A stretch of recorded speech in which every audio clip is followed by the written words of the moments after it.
Hello, welcome to Proof Weight Loss Surgery Works. It is I, BandedWendy, your Friday vlogger on Saturday. This is a question that I wanted to answer even though it's a day late, so I apologize. This is a viewer-generated topic, and it is about mourning of food. Do you mourn certain foods, the quantity of foods? And then the additional layer to that is, how did you deal with the emotions, or how do you deal with the emotions of mourning the food? And last but not least, were you depressed at all during the pre-op and or post-op liquid diet?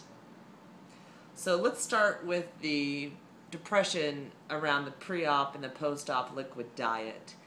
I started I'm a lap band patient. I started my pre-op liquid diet on St. Patrick's Day, 2009. And I can remember my last meal. And I for sure was mourning the fact that I would never eat naan again. I had Indian food, chicken tikka masala, rice, garlic naan, delicious. And I can remember thinking, never again will I get to eat this. I was prepared for that. I was ready for what was on the other side as far as the weight loss surgery. I knew that I would not be on liquids the rest of my life. But I did not know how I would survive the pre-op liquid diet. It was seemingly a beast. And I documented it here on YouTube. My channel is BandedWendy. Day one was a lot of, I can do this. Day 3, I am doing this. 4, 5, 6, and 7, I had ups and downs. I can remember on the Saturday, which had been day 6 of my pre-op liquid diet, I wanted pizza.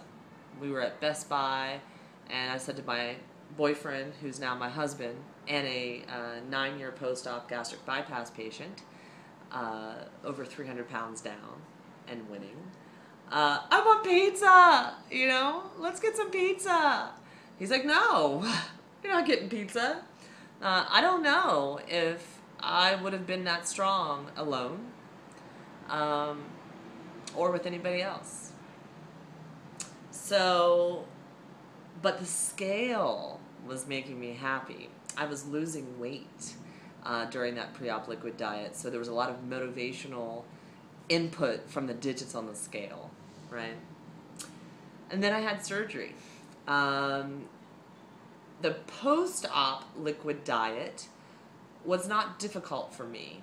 I was very concerned about following exactly my doctor's orders, and drinking 2 ounces of any liquid seemed to be like I was eating, the sensation was like I was eating a large pizza.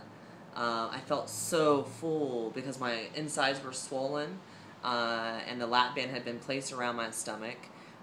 There was no saline in my band, but it didn't matter. I could feel the sensation. So I was very cautious. About a week into liquids post-op, somewhere between day 4 and day 7, my boyfriend had friends over, and they had beer and pizza. And I couldn't eat beer and pizza. Nope. So that was difficult for me. I didn't feel like I was normal, and I couldn't put myself around it, because who doesn't want beer and pizza? So I went for a walk, and I can remember during my walk being sad and thinking, what the heck have I done? What have I done? You know? Just like But soon after that, I was released to soft mushies. So I was not on liquids very long, pre or post-op, no more than 14 days max, may have only been 10 days. I got through it. And that scale kept dropping, and that kept motivating me. Now, did I or do I mourn the loss of food? I'm going to have to say no on the grand scale of things. When I walk by a Subway and I smell their fresh bread, I want to eat bread. 95% of the time, I don't eat any type of bread, rice, pasta. Those things don't work for my lap band most of the time, so I don't consume them. Much easier to have a lap band and eat that way, no white processed foods, than being on a diet, aka South Beach or Atkins, or even Weight Watchers to a certain extent. Because I have a lap band, and there's a repercussion if I eat something I should not. There are certain fruits and vegetables that I'm not supposed to eat with skin on them as a lap band patient. I don't mourn them, but every once in a while, I'll be like, ooh, that looks good. Not with my lap band, and I move along. Quantity of food. Now, right here, portion control person, always my issue. I measure my food 90% of the time by ounces, and I eat out of small 1-cup containers 90% of the time. Those two things allow me to visually get used to the serving size, and the scale lets me know that's enough. That's all I'm going to eat. Now, I can tell you, I've had one bite syndrome with my lap band, and that means basically one bite and done. And I have had moments of frustration, shaking my head in disbelief, like, how is that possible? I need to eat. I need calories, I need protein, I need nutrition, and I'm only trying to eat 2 to 4 ounces of food. So how can one bite be enough? Portion control person. Those moments don't last very long. They're not frequent. But quantity is something that I've definitely had to deal with one bite and done type thing. I do, and I am aware of my soft stop signals with my lap band. When I'm done eating, I'm done eating.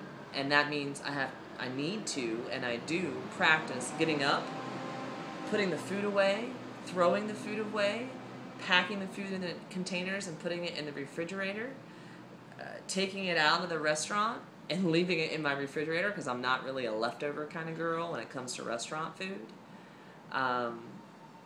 Friends have taught me tricks. Pour a bottle of water on it, pour salt on it, pour sugar on it, get the food over with. And then I don't mourn the quantity because I can feel the sensation of being satisfied, that I don't need any more food. A learning curve, and it's a continual learning curve. I do a stoma awareness project a couple times a year via my Facebook. So I take a picture of the food at the start of my meal and the food at the end of my meal. It changes by the day of the week, what I'm eating, time of day, what my body's going through within its womanly cycle, but I have to still practice awareness with that portion control. At the end of the day, the scale still says I'm winning, right? So that portion control thing kind of goes out the window, because whatever I'm doing works, and I'm following the rules, I'm doing what my doctor told me, and add it all up together equals a happy weight loss surgery patient. So thank you for the question. It's hard. You know, we didn't get obese and need to have weight loss surgery because we knew the right foods to eat and we could control our portions. And it's challenging being around other people who eat normal amounts of food, because sometimes to me it seems repulsive. Even though I used to do that, I can't do that anymore. And I just see people eat and eat and eat and eat and eat and eat and eat. And I'm just like, whoa. Fortunately, my husband is a weight loss surgery patient. So most of the time, I'm either eating A, alone, B, with my husband, and he's phenomenal when it comes to portion control with his gastric bypass. That's his number one thing he does, is his portion control. And then 3, bariatric patients. So birds of a feather flock together. So anyway, thanks for watching. Appreciate the question. Have a great week. Bye.